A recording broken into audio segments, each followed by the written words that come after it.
Quand je me balade au bord d'une rivière, je vais pas mal regarder le paysage en fait, avant de m'approcher de l'eau et puis évidemment de regarder un petit peu de plus près, éventuellement m'approcher et tourner un ou deux cailloux pour voir s'il n'y a pas mes petites bêtes préférées qui arrivent à vivre dessous.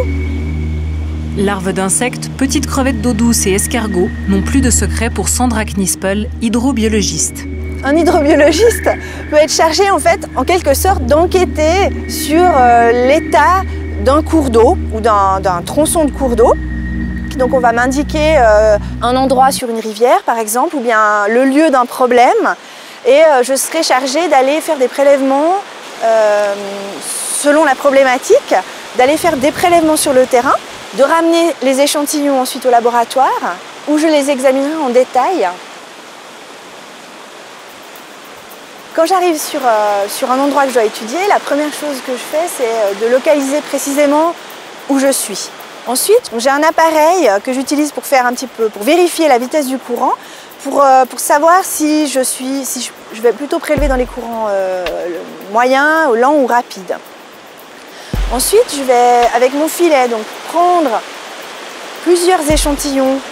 Je vais transférer ce que j'ai capturé dans mon filet dans un grand bac blanc pour pouvoir observer rapidement en fait, les animaux mais vivants.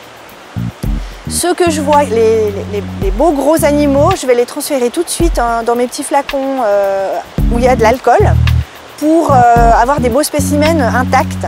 Et le reste du matériel, je vais le filtrer, enlever l'eau et le mettre dans un bocal plus grand avec de l'alcool. Et puis évidemment, ne pas oublier les petites étiquettes partout pour être bien sûr que j'ai bien l'échantillon du bon endroit.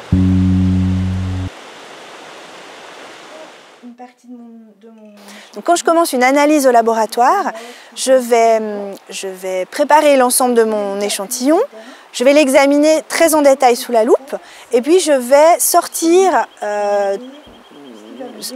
les insectes que je vois et les organismes et établir au fur et à mesure en fait, la liste de ce que j'ai observé. Certains insectes sont plus sensibles que les autres, à la qualité de l'eau notamment. Ce sont donc les plécoptères, les trichoptères et les éphémères qui sont des indicateurs de bonne qualité du milieu. Dans une rivière en bonne santé, on va trouver énormément de sortes d'organismes différents et parmi ceux-là, on va trouver un bon nombre d'organismes sensibles. Dans une rivière qui est en mauvais état, les groupes sensibles auront disparu. Donc surtout ces insectes les plus sensibles vont plus arriver à vivre dans la rivière. On va trouver des organismes beaucoup plus résistants et souvent en grand nombre. Certains groupes vont se sentir très bien dans cette rivière dégradée et ils vont pulluler. Ces analyses intéressent les communes, les cantons ou encore certaines entreprises.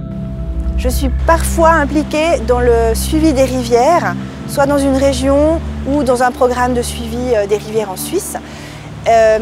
Et donc en tant qu'hydrobiologiste, je fais ce constat, j'établis ce diagnostic de l'état de la qualité biologique de la rivière.